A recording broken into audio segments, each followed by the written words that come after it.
Montesión, conjuntamente con el Ilustre Colegio de Abogados de las Illes Balears, ICAIB, en lo que pretende ser una parada, un espacio de reflexión y análisis que hemos titulado como Análisis de nuestra sociedad desde una perspectiva política, histórica, cultural y jurídica. En un mundo en el que los cambios son diarios, yo diría que incluso operaciones intradía, como realizan los brokers en bolsa, en la que la información, con mayúsculas, ha dejado de ser una fuente de referencia y de verdad, con la aparición de las fake news y de las famosas inteligencia artificial, en un mundo pleno de cambio que nos toca vivir y con la vorágine del día a día, creemos importante desde la Asociación de Antiguos Alumnos darnos ese espacio en el que poder coger perspectiva.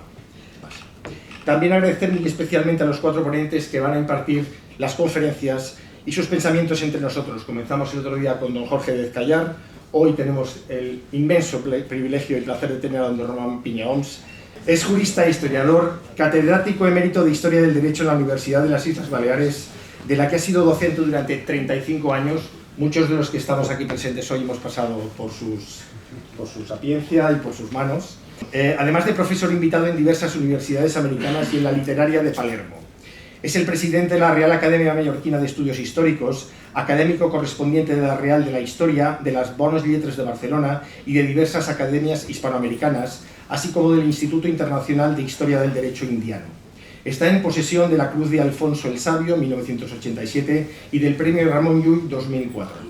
Su trayectoria científica se ha perfilado en el campo de las instituciones de la antigua Corona de Aragón y del Derecho de Indias, desde cuyo ámbito de investigación ha publicado Catalanes y mallorquines en la Fundación de California, Barcelona 1988, la Deputada d'Exclusió Catalana-Aragonesa de la Conquesta de América, la Condición Jurídica de Español, Aragón, Derecho de las Indias y un montón de bibliografía más que simplemente les invito a que de alguna forma puedan ir recopilándola y leyéndola.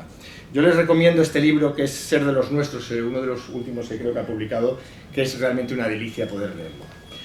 Es un gustazo, querido César, estar contigo, esta tan amable presentación y sobre todo el gustazo de antiguos compañeros del colegio. Quedamos muchos. Aquí esta es una reunión de jovencitos, hay algún que otro abuelito, pero no muchos, ¿verdad? Y sobre todo tengo aquí unas dignísimas autoridades y que además de autoridades son alumnos míos, han sido alumnos míos, que no es un gustazo. Mi alcalde Zajeda, mi familia, todo encantador. De verdad, para mí hoy, esta tarde, habéis sido un motivo de encuentro en esta que vamos a hacer reflexión de tiempos pasados. Como reflexión de tiempos pasados me he puesto mi mejor y arcaico traje. Mariona me dice: ¿a dónde vas? Como pues ya voy a lo que toca, a un acontecimiento fundamental en mi vida, porque realmente llevo semanas preparando esta conferencia. No creáis que es algo que de pronto yo me... No. He puesto todo el coraje, toda la ilusión y todos los recuerdos que he podido. ¿Me escucháis todos? Porque mi cuñada nunca me oye.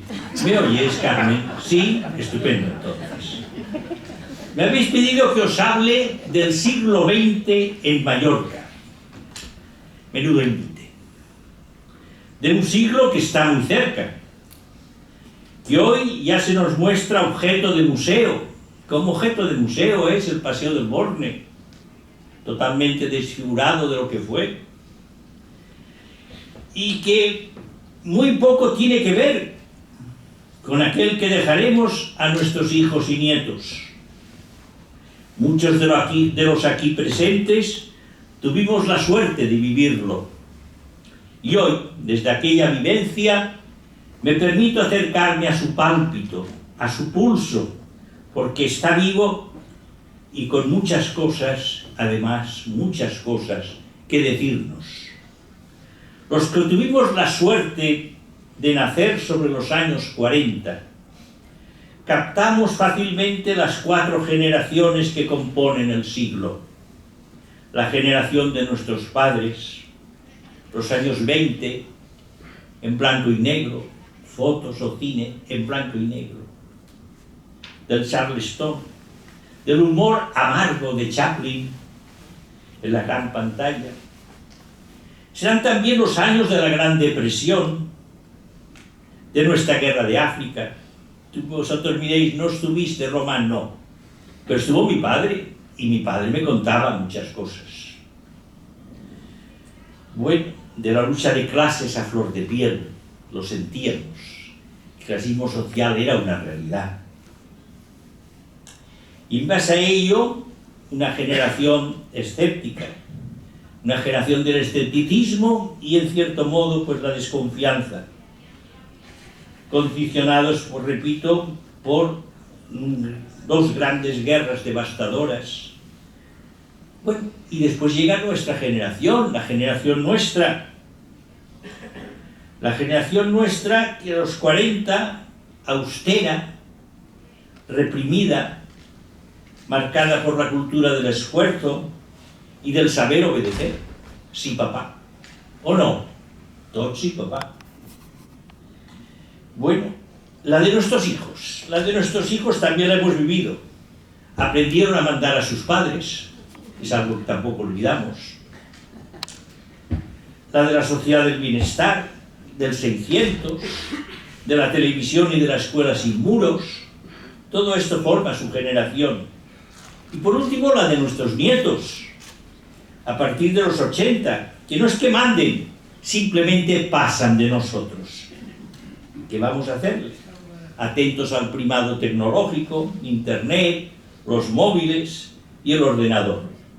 En otras palabras, nos enfrentamos a 100 años, nada menos, que empiezan con el escepticismo de nuestros padres y terminan con el no pensar, no de nuestros nietos, pero sí de muchos amigos suyos. Permitidme que mi reflexión parta de Mallorca y de mi amor hacia ella. Además de defender de mallorquines, yo diría que 8, incluso 16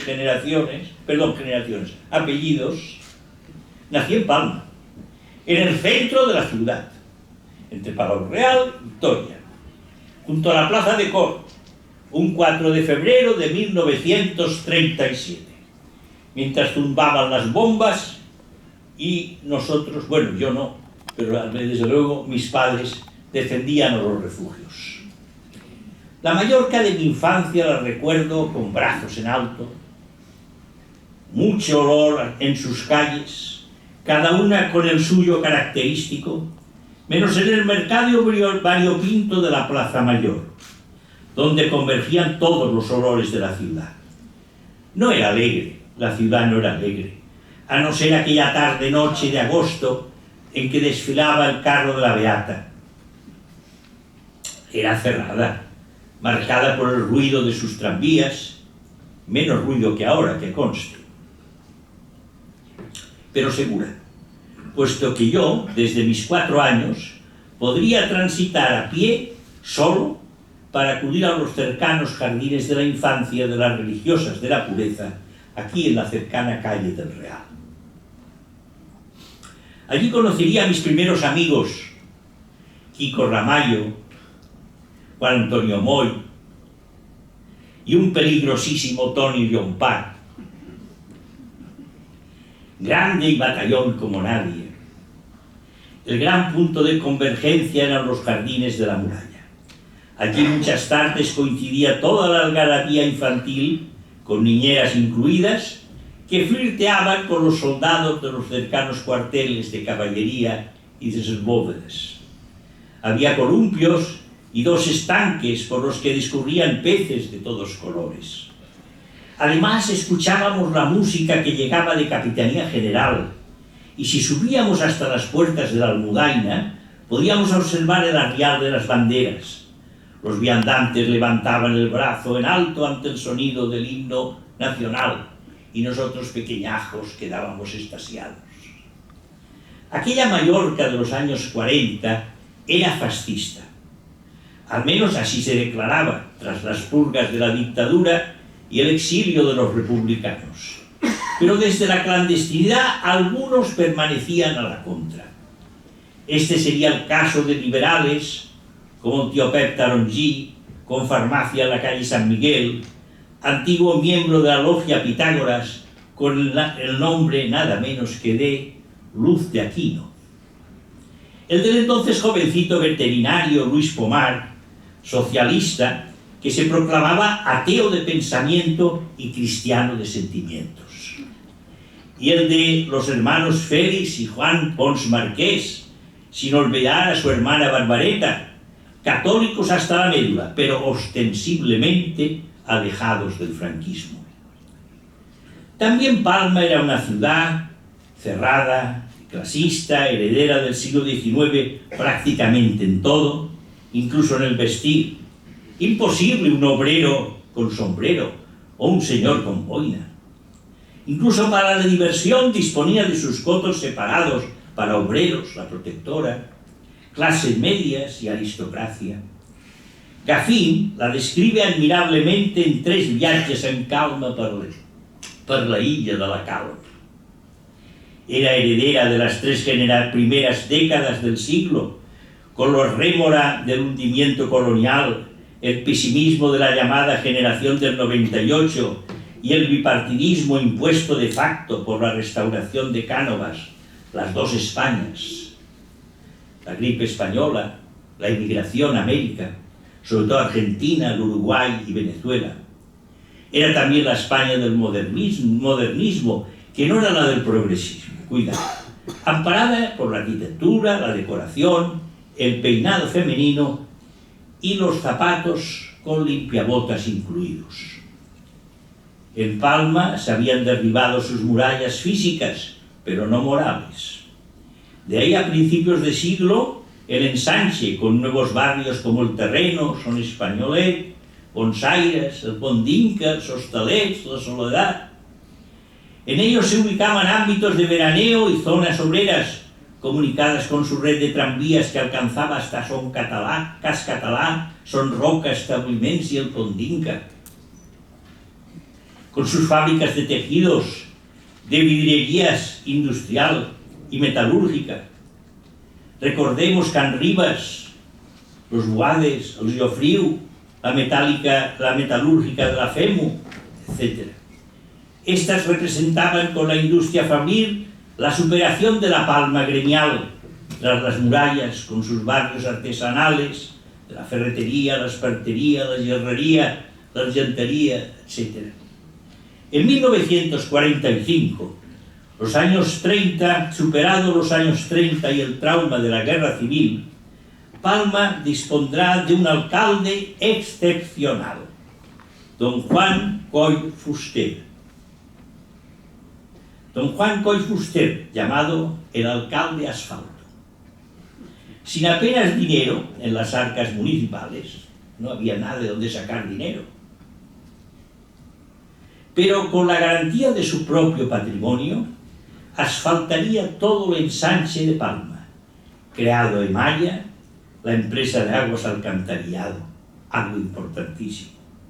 Cuando llegó Franco en su primer viaje a la isla, no quiso cambiar, el alcalde, no quiso cambiar la simple bombilla que colgaba de su despacho por una lámpara digna, si ha de entrar el caudillo, que al menos vea una lámpara.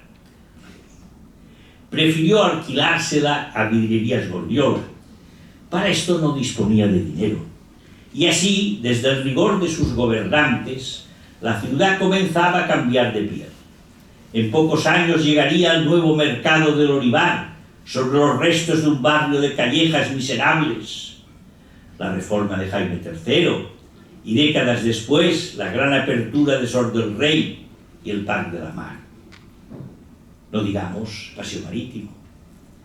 Pero no adelantemos acontecimientos. Como ya hemos dicho, la Mallorca de las primeras décadas del 20 era fiel a sus raíces decimonónicas, solo alteradas por la llegada del fascismo. También, como ya hemos indicado, permanecía la tradición liberal, yo diría que personificada en Antonio Maura y el maurismo, puesto que esta gran figura de la España de su tiempo ganaría entre los suyos una elección tras otra. Nunca perdió una elección en su tierra. Ahora imaginaos esto, lo trascendental que es para juzgarle históricamente. Hasta que desaparecía de la escena política, superados los años 20. La figura señera de Alejandro Rosselló llenaba la vida pública, dejando orillado aquel centro regionalista creado por el arquitecto Guillem Forteza. Hemos de hablar, por consiguiente, del predominio de una Mallorca liberal conservadora, con cierta industria, aunque dominada por una economía asentada en el mundo rural que permitía un notable comercio exterior. Yo aún recuerdo el tren de mercancías tocando pitidos, pasando por el centro de Palma, recorriendo la Rambla y el Borne.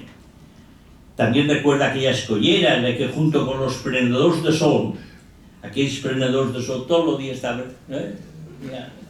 tirats en el sol, denunciados por Santiago Rusiñol, amarraban multitud de veleros. Eran veleros comerciales.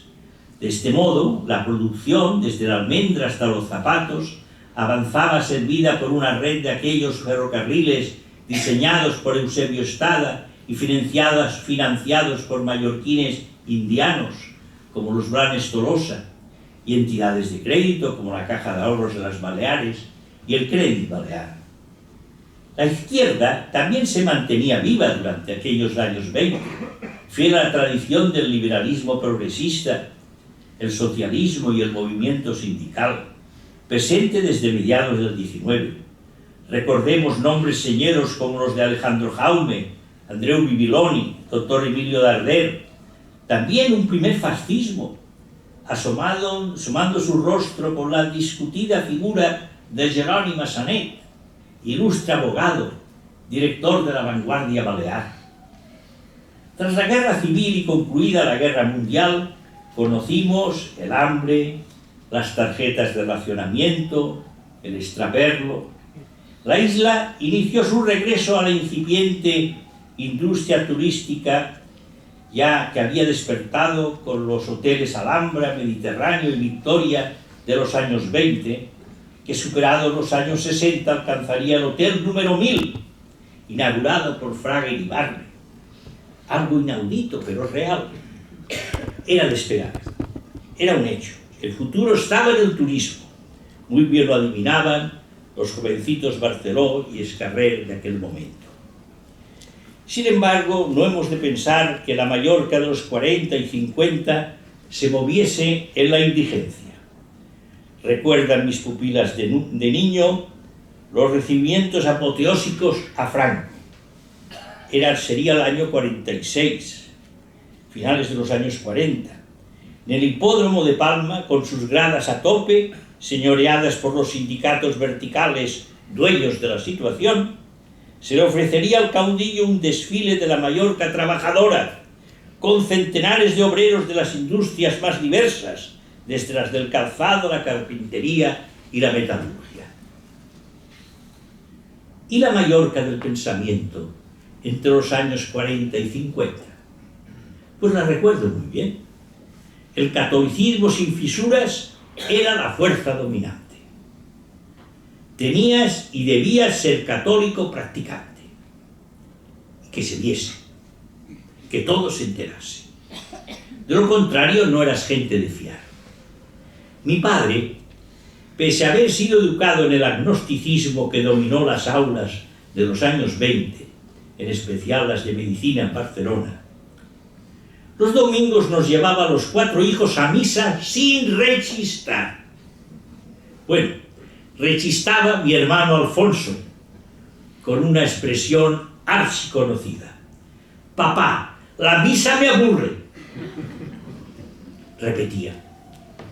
A lo que mi padre le contestaba: «¿O es que te crees que te llevo a un circo? Bien, vienes porque te lo manda tu padre y basta».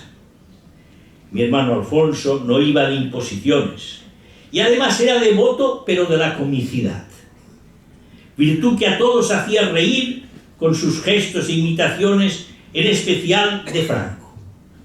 Lo hacía mejor que él. Nuestro padre, un arquetipo de burgués de clase media, no era lo que se dice de misa diaria. Para esto estaba el doctor Valdés o don Ignacio Rivas, ambos modelo de católicos padres de alumnos del colegio. Se movía entre el agnosticismo de buena parte de su generación y la piedad de sus mayores, que no pocas veces él mismo recordaba. Se confesaba de cuando en cuando y nos decía, si Dios no existiese, tendríamos que inventárnoslo, al igual que la confesión. Recuerdo la de sus 25 años de casado. Mamá le hizo ir al confesionario y después intentó saber todo lo que se había confesado. Fue una lucha despiadada, pero inútil. No hubo manera. Cuánto se quiere a los padres. Y detrás de ellos, en el misterio, el amor supremo de Dios. Pero volvamos. En todo caso, nuestro padre sabía que el honeste vivere de nuestros estoicos de la época romana, de la República Romana, encajaba de maravilla con la salud y la paz interior pregonadas por la fe cristiana, aunque el sum cuique tribuere, el dar a cada uno lo suyo, por aquellos tiempos quedaba un tanto aparcado. Al comenzar los 50 nos impactó la Santa Misión, fenómeno de masas que duró una semana y convirtió la isla en un monasterio benedictino. A su término se congregó una multitud en la Plaza de España, con todas las imágenes de las vírgenes veneradas en Mallorca que descendían desde los trenes procedentes de los pueblos. Estábamos con nuestros padres allá en la gran plaza y al desfilar ante nuestros ojos dos de aquellas imágenes, no recuerdo cuáles, recién bajadas del tren, unas beatas exclamaron: «¡Aquestes dues son germanetes!». No pudimos dejar de reír, sobre todo mi padre, que también reía en misa de 12 en San Felipe Neri. Un sacristán pasaba muy serio la bandeja y al llegar a la altura de una conocida viuda, esta le espetaba: «Más guapo per pesar-se vecina». Así, domingo tras otro. Y mi padre, atento. Él sabía que podía llegar a pasar cualquier cosa. Y esto, efectivamente, un domingo, no aparecieron ni el sacristán ni la viuda. Se habían largado. El regocijo paterno fue inmenso. Pocas veces he visto a mi padre tan satisfecho. Luego le tocó desaparecer al padre Reinés, el predicador de dotes más que reconocidas, que siempre removía nuestras conciencias. Dejó los hábitos para marcharse, no sabemos ni con quién ni a dónde. El hecho es que jamás lo volvimos a ver. Me permito tales anécdotas porque me parecen harto elocuentes para comprender que aquella Mallorca del nacionalcatolicismo, cerrada, con múltiples compartimentos estancos y de múltiples tabúes, en absoluto constituía una sociedad idílica, ni menos una cristiandad modélica presidida por el amor fraterno. Todo lo contrario, era superficial, de una religiosidad hecha de apariencias y conveniencias. Un día el padre José Sabater, que disponía de un programa en Radio Mallorca, aprovechó la festividad del Jueves Santo para condenar la isla. Lleno de indignación, exclamó: «Vivimos en una empanada podrida». Mi padre saltó de la butaca: «Tu padre Sabater está acabado». Pero el padre Sabater era mucho padre Sabater. Aquella Mallorca dominada por el poder eclesial con los años 50 comenzó a resquebrajarse. Tenía yo 14 años. La educación se ajustaba a los manuales al uso, pero los jesuitas, que no iban de la generación del 98, ni de Ortega ni de Unamuno, tomaban ni tampoco de la formación política impuesta por el franquismo, pues trataban de salvar la situación. Tampoco querían saber nada los jesuitas de Darwin y del evolucionismo. Vericuetos peligrosos. Se enteraron de que yo, obsesionado por ser arqueólogo, incluso me había comprado un Saracot, estaba estudiando el tema con un trabajo que se me había ocurrido y que titulaba, imbécil de mí, La epopeya de la civilización. Menudo insensato. Me llamó el rector, un personaje entrañable, el padre Narciso Anglada, ¿recordáis? Don Narciso, el padre Anglada. Allá, en su amplio despacho, me enseñó el último boletín de notas. Piña Oms, así nos llamaban, por nuestros dos apellidos. Piña Oms, tiene usted un 4 en matemáticas y un 3 en física. ¿Por qué no deja a Darwin y se dedica a superar estas vitales asignaturas? Piense que puede perder el curso. Excelente sutileza jesuítica. De este modo, sin negar el evolucionismo, que ya otro jesuita, Teilhard de Chardin, estaba cristianizando, me ponía en el buen camino de la ortodoxia tradicional y sobre todo de terminar el bachillerato. En la Montesión de los 50, la filosofía seguía abanderando el tomismo, con un padre Soler Asensi, que recordaréis, el propio padre Sabater, los dos excelentes pensadores que hacían de la causa prima, la locomotora que mueve los vagones y que nos dibujaban en la pizarra, la raíz del universo, mientras Arthur Schopenhauer y sobre todo su sucesor, Friedrich Nietzsche, autor de Más allá del bien y del mal, y así habla Zaratustra, eran silenciados. Para estos filósofos, los Zaratustras, los Nietzsches, para estos filósofos y sus discípulos del siglo XX, los grandes adversarios de la humanidad eran los credos religiosos, judaísmo, el cristianismo, el islam, incluso el romano estoicismo, y cuanto pregonase un orden moral derivado de una ética supuestamente salvadora. No, lo único que merecía la salvación, lo único que nos salvaría de verdad, eran nuestros instintos, nuestro yo, sin percatarse de que ambas tendencias nos conducirían a la exaltación del poder y la raza a través de los movimientos totalitarios, y de ahí unas nuevas sacralidades, unas nuevas divinidades.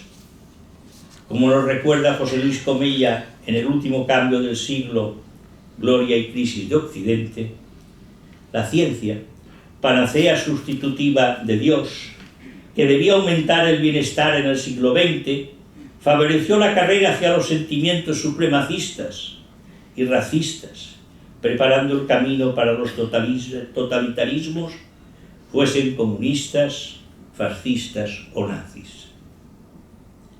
Y sin embargo, por entonces y hoy, muy poco se ha enterado Occidente de los nuevos trágalas. Tragamos sin enterarnos. La ciencia se impone como sustitutivo de la religión, y la religión, en lugar de profundizar en valores y hacerse compatible con la ciencia, se encierra en una moralidad ramplona que tiene su reflejo inmediato en las relaciones sentimentales, donde el sexo deberá ser radicalmente reprimido. Como no sea para procrear, claro está, amparado por la censura oficial de avanzados los años 60, aunque a principios de los 50 ya pudimos contemplar en las pantallas a una deliciosa Hedy Lamarr encarnando a la Dalila de Sansón, a una Rita Hayworth no menos deliciosa en Hilda, producida en 1946 y llegada a nuestras pantallas el 51, aunque anunciada, esto sí, solo para mayores sin reparo. Nunca he entendido qué es esto de los mayores sin reparos, pero bueno, así era, así figuraba las entradas de las iglesias, donde se estampaban las críticas de las películas. Mi hermano Antonio guardaba celosamente en su pupitre del colegio, ya es confianza, ya es ser confiado, no se hace en un pupitre, una foto de Sofía Loren, algo escotada. El profesor de matemáticas se la arrebató. No sé en qué manos debió terminar, pero el castigo fue tremendo. Le expulsaron del colegio y terminó La Salle. 10 años más tarde, mi hermano se casaba con una maravillosa mujer. La sabía escoger muy bien.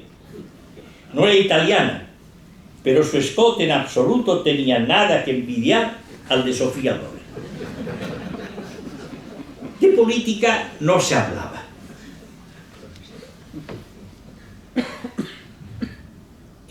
Franco ya se lo había advertido a uno de sus generales monárquicos, algo conspirador. Haga usted como yo, no se meta en política. Solo recuerdo una vez a mi padre hablar de política, mientras yo cantaba al pie de las filas. Himno falangista.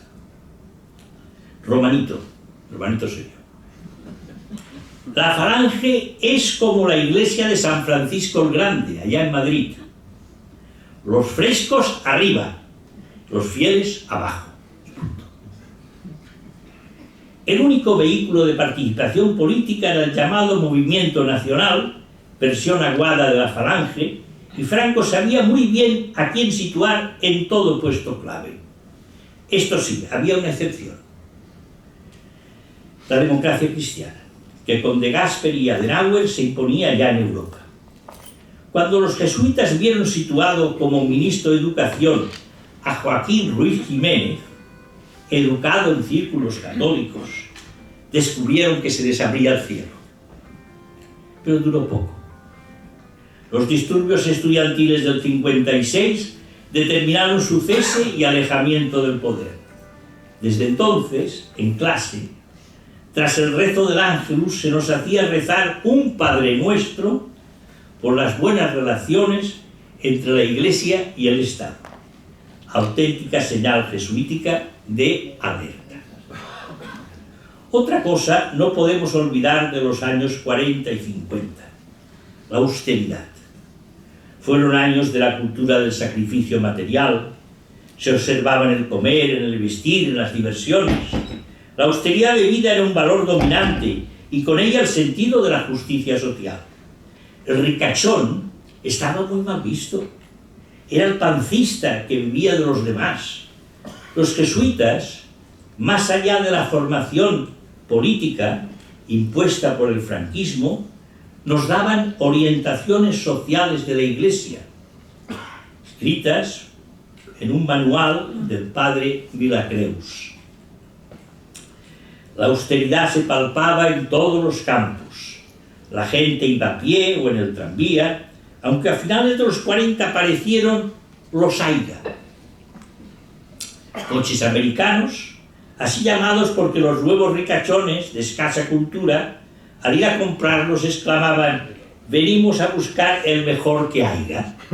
Pues ya está, los AIGA. Con la llegada de los años 60 las cosas comenzaron a cambiar. Se aprueba el Plan de Estabilización de 1959, termina la autarquía económica y el ministro Alberto Ullastres, como primer embajador ante la Comunidad Europea, nos introduce en la Europa del momento. Se inicia para nosotros el tardofranquismo y los planes de desarrollo industrial y de vivienda, y a través de ellos la sociedad del bienestar.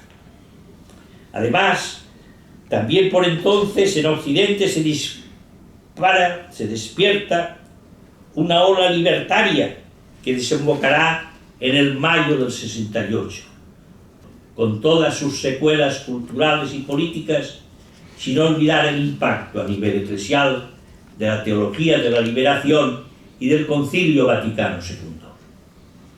Son aquellos años llamados los del Estado en obras, los de nuevas carreteras y servicios, los del despliegue turístico a gran escala, de la construcción de nuevos barrios en Palma y diversas localidades, de la creación de ASIMA, la gran patronal de empresarios desligada del sindicalismo oficial, con su escuela de negocios y sus polígonos industriales. Aparecen los primeros shopping centers, aquellos hipers que ahora tenemos por todos lados, pero que entonces se limitan a un par. Ir a un supermercado, ir a un hiper, además en coche, tener que después de volver en coche, pero bueno, pues han puesto aparcamientos. Aparecen los primeros shopping centers, como les decía. La Ley General de Educación, para atender la enseñanza, llamada General Básica a partir de entonces, obligatoria hasta los 16 años, lo mismo que la sanidad pública, también generalizada y servida con la construcción del colosal complejo hospitalario de Sondureta, en una de las faldas de Beiber. Son también los años de nuevos focos de inquietud intelectual, como la obra cultural balear, promovida por Miguel Forteza, su primer presidente, y Juan Montaner Brujosa, cuyos estatutos, llegados los años 80, ya sé que esto no gusta según quién, pero lo digo porque estoy haciendo historia, claro, no, haciendo no, contando. Llegados los años 80 se modificarán para hacerla promotora del catalanismo en las islas. Palma, con su plan de construcciones escolares de 1970-72, creaba 5.000 plazas educativas en 2 años. Para una ciudad que, debido a la emigración de la península, ya acusaba la falta de 3.000 puestos escolares. Y los colegios privados, cada día en aumento, cada día con más alumnado, como La Salle, La Pureza y Montesión, dejaban la ciudad para situarse en el extrarradio. Por lo que respecta a los movimientos culturales durante los años 40 y 50, nuestras entidades eran pocas y discretas, pero en el Círculo Mallorquín, aquí tenemos al presidente, en el Círculo Mallorquín podíamos escuchar a Marañón y a Gironella. En la Malloricensis Escola Lulística, lo más granado del lulismo de la época, incluido el jesuita padre Sabater, que dejó varios estudios sobre el lulismo. En el Círculo de Bellas Artes tomaban fuerza coloquios y exposiciones. La Orquesta Ciudad de Palma, precursora del reto histórico que representó una década después el auditorio de Marcos Ferragut, y el principal se renovaba el Teatro Regional, de la mano de Ches Forteza y Juanito Valls. Qué dos grandes personajes. Cuando se trasladaron al Romea de Barcelona, cosecharon un tremendo fracaso. Según Llorens Villalonga, el Llorens de antes de convertirse al catalanismo, los espectadores barceloneses no entendían el mallorquín. A principios de los 70, en 72, se amplía la clase media con el acceso de la clase obrera a la formación profesional y a las universidades laborales. El obrero tradicional espera algo más que un 600 y un verano con vacaciones. Busca el acceso a todos los campos del saber, incluido el universitario. De ahí la creación del Patronato de Estudios Universitarios, con la acción conjunta de la Diputación Provincial, el Ayuntamiento de Palma y la Caja de Ahorros. El proceso culminaría en el 78, con el decreto fundacional de la UIP. Con los años 70 se inicia también el final del franquismo, que llegará en el 76, con la instauración de la monarquía y una modélica transición a la democracia. ¿Cómo se fraguó el proceso en la isla? Débil oposición. La verdadera oposición estaba en las grandes universidades de la península. Pero teníamos a los medios de comunicación cada día más activos, los periódicos tradicionales, Diario de Mallorca, Baleares y Última Hora, darían un vuelco. Diario de Mallorca, desembarazado del capital de la Iglesia, apostó resueltamente por el cambio con José Forteza, de presidente del Consejo Editorial, y Antonio Alemán y Joaquín Morales de Rada como directores sucesivamente. Sin olvidar la figura clave de Andrés Ferret, editorialista de gran calado. El diario Baleares, diario del movimiento, quedó fuera de la contestación, en un plano neutro, con la figura también de un gran periodista, como fue Antonio Pizarro. Y La Última Hora, comprada por Pedro Serra, iniciaba una nueva andadura populista de gran calado social desde su tradición liberal y abiertamente situado a favor de la incipiente democracia. La Mallorca del movimiento estaba descabezada. El alcalde, Rafael de la Rosa, un ingeniero que aún creía que en política también 2 y 2 son 4, dimitió tras la muerte de Franco, sustituyéndole un pragmático Paulino Cúchens. En todo caso, y en clara trayectoria de cambio, irrumpía una nueva clase política con los liberales de Miguel Durán y la UCD en manos de empresarios y profesionales de prestigio. Recordemos a Raimundo Clar, a Rabel Gil Mendoza, a los hermanos Fernando y Luis Piña Saiz, a José Francisco Conrado, a los directivos de Asima como su presidente Ramón Estega y su secretario Damián Barceló. De este conjunto surgiría pronto la figura de Jeroni Albertí, figura clave de su inmediato futuro, que hundida la UCD sabría crear Unión Mallorquina. Los restos del movimiento se sumaron de la noche a la mañana, aunque con algunos antiguos ministros de Franco, como Fraga Ibarne y López Rodó, se articula Alianza Popular con escasa fuerza. A principios de los 80 derivará precisamente la fundación del Partido Popular, con restos de la UCD y la democracia cristiana. La democracia cristiana, llegada a la transición, fue el gran perdedor. Recordemos en 1978 a figuras como Eusebio Riera y el menorquín Juan Casals, ambos en el escenario de la Sala Augusta, culminando su campaña en las primeras elecciones. No llenaron más allá de la platea. Todo vaticinaba ya un batacazo que muy pronto les llegó. La izquierda ofreció mucho ruido y no pocas nueces, incluso en la clandestinidad. El Partido Comunista se veía aupado por interesantes figuras de la joven y rompedora intelectualidad, como Alberto Sabamoner, Ignacio Rivas, Sebastián Urbina y el grupo de los Tomasos, hijos del jerarca franquista Gerardo María Tomás, antiguos clérigos como el ex jesuita Tarabini, y miembros en gran parte de los sindicalistas de comisiones obreras. El PSOE, con figuras como Juan Piña Oliver, Ramón Aguiló Munar, y no pocos profesionales de prestigio, sobre todo arquitectos, médicos y abogados. La suerte de nuestro PSOE, que ya percibimos en 1977, el día en que Felipe González llenó a tope el Teatro Balear, es que desde el Congreso de Suresnes supo alimentarse también de jóvenes universitarios procedentes de familias falangistas. Claro, habían tenido que ver cómo se hundía la revolución pendiente, la Patria, Justicia y Paz José Antoniana, y un elemento inevitable de reencuentro con su modelo de justicia social estaba en el ámbito socialista.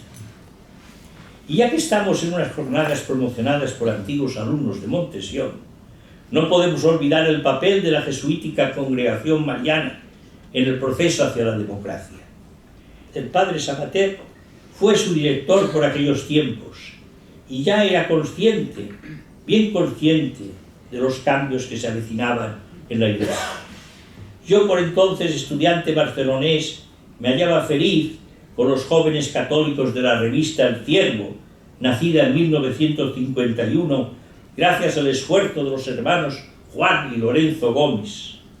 Representaban en la Barcelona de entonces un nuevo catolicismo de vanguardia.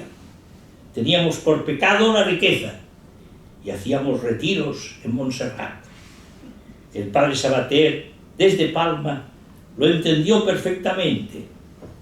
Román, me dijo, se acercan tiempos muy difíciles. Volveremos a las catacumbas. Quizás sea necesario. Sabater acertaría en su vaticinio de un cristianismo desterrado de la sociedad. Hoy, 50 años después, una reciente encuesta del CIS nos aclara que de entre los jóvenes de 18 a 25 años, solo un 27% se declara católico practicante, cifra que en las Baleares podríamos reconsiderar a la baja. Y la pregunta inmediata: ¿son estos jóvenes liberados de la religión e hijos de la escuela sin muros más libres y felices? Más libres y felices que los de 2 generaciones anteriores. Me temo que no.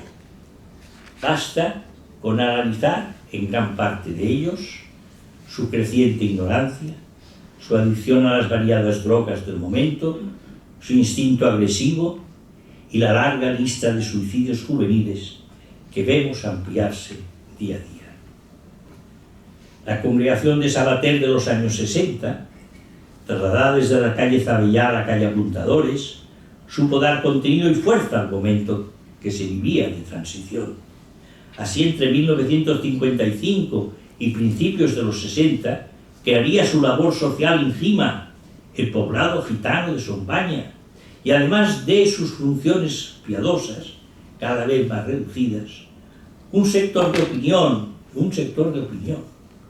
Allá viva gente a conformar esto, un gestor de opinión, con ciclos de conferencias y mesas redondas, que eran el escándalo del conservadurismo que aún parecía dominante. De este modo, y aceptando riesgos, el padre Sabater y un grupito de congregantes terminamos ante el Tribunal de Instrucción, antesala del de orden público. Váyanse ustedes tranquilos, dijo el juez, y nosotros quedamos parados, diciendo, pero no nos van a hacer héroes del antifranquismo. No, váyanse. Nosotros buscamos al comunista Tarabini.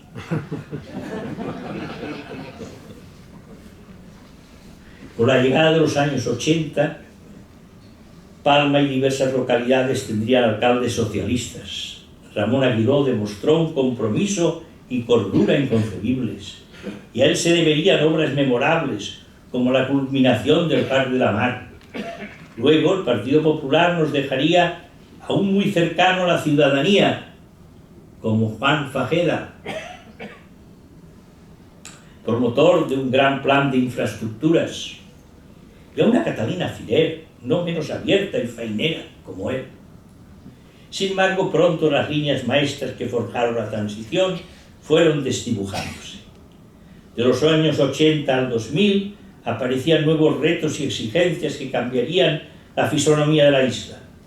El nacionalismo, reivindicando nuestra pasada catalanidad, aunque ya se había ofrecido de forma minoritaria en el proyecto de cura de 1979 por las huestas del PSM, alcanzaría más allá de las escuelas públicas, los campos de entretenimiento, la fiesta, la comunicación y muchas otras actividades. Lo curioso es que, en el fondo, el gran adversario de este catalanismo insurgente no ha sido ni será la reivindicación de nuestra mallorquinidad, el defender los boleros antes que los castellers, sino la llegada de un nuevo clima de brutal pragmatismo que no entiende ni tiene más obsesión que el bienestar material.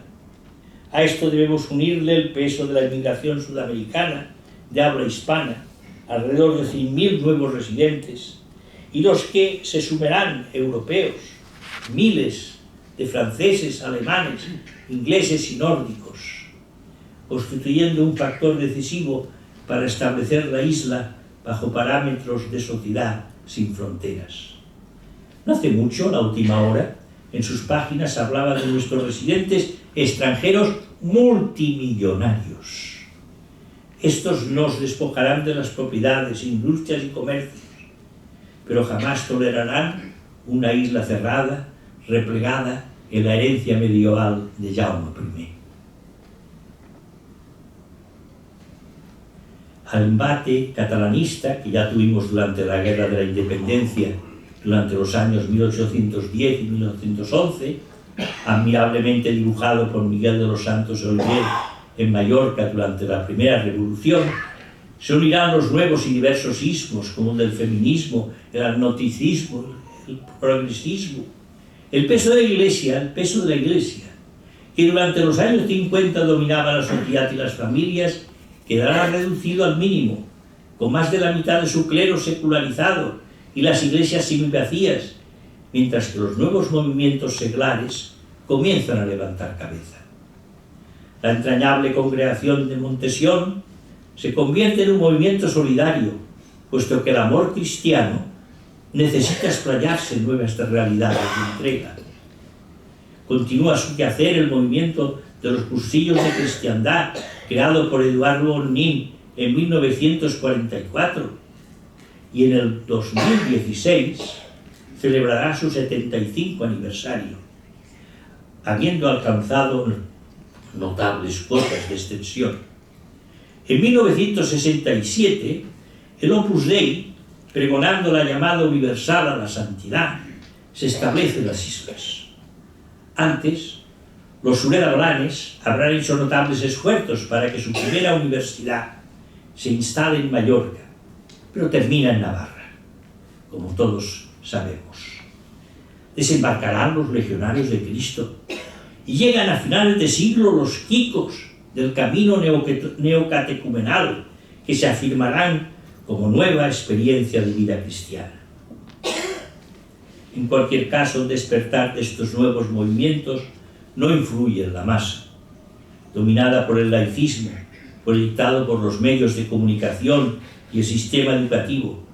Es el momento de sustituir la fiesta de todos los santos por la Halloween, la pagana noche céltica de las brujas. Necesitamos disfraces, entretenimiento fútil, nuevas canciones, imágenes y bromas. ¡Abajo la represión sexual! ¡Viva el amor libre! Bueno, ¿y qué significa todo esto? ¿A qué conduce?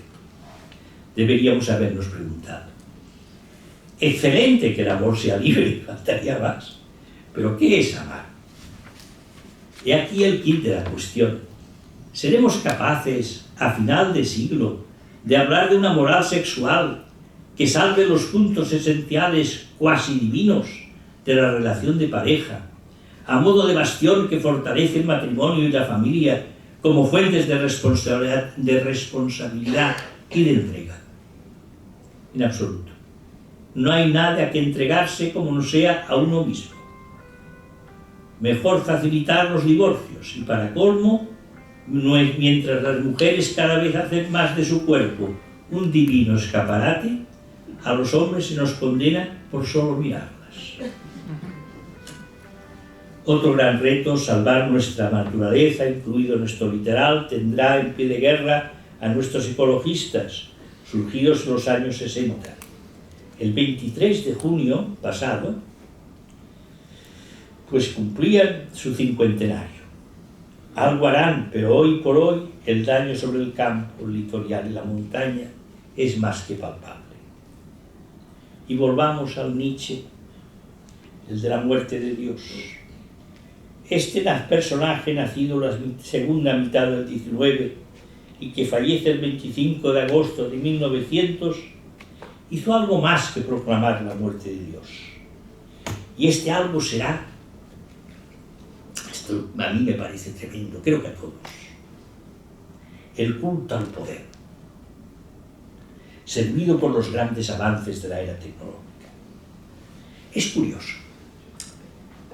A finales del siglo XIX, ya un jesuita, Julio Alarcón, tiene clara la muerte de Dios, cuando en inolvidables versos dedicados a la Virgen del Recuerdo dolorida, escribe: dicen que el oro y los honores la riqueza y el poder.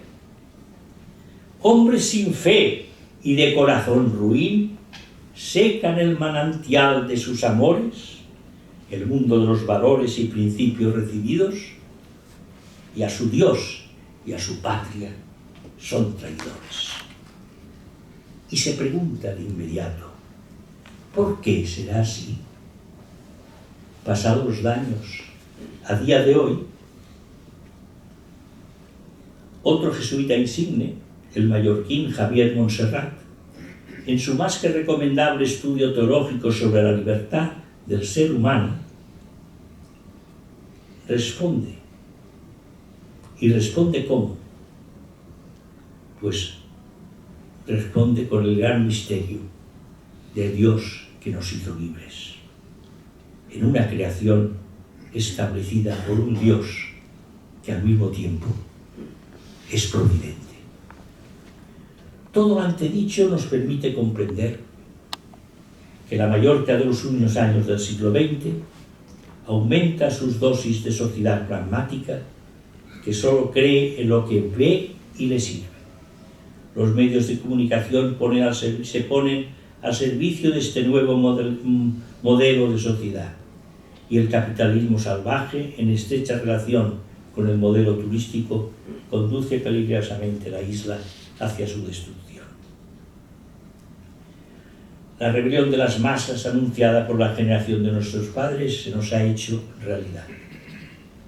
Nos convertimos en masa, viajamos en masa, consumimos en masa. Al amparo de la banalidad y de la creación de nuevos dioses, como bien nos lo ha recordado Sebastián Urbina en su obra No te rindas jamás. Llegarán las nuevas sacralidades y con ellas el dominio de lo políticamente correcto, sustentado por la estupidez ambiental. Y pasemos a la realidad material. Llegarán parejas a la ciudad que crece, las grandes cadenas comerciales, el desarrollo urbanístico, la crisis bancaria. El alma de la palma capitalina, su casco antiguo, será vendido al mejor postor.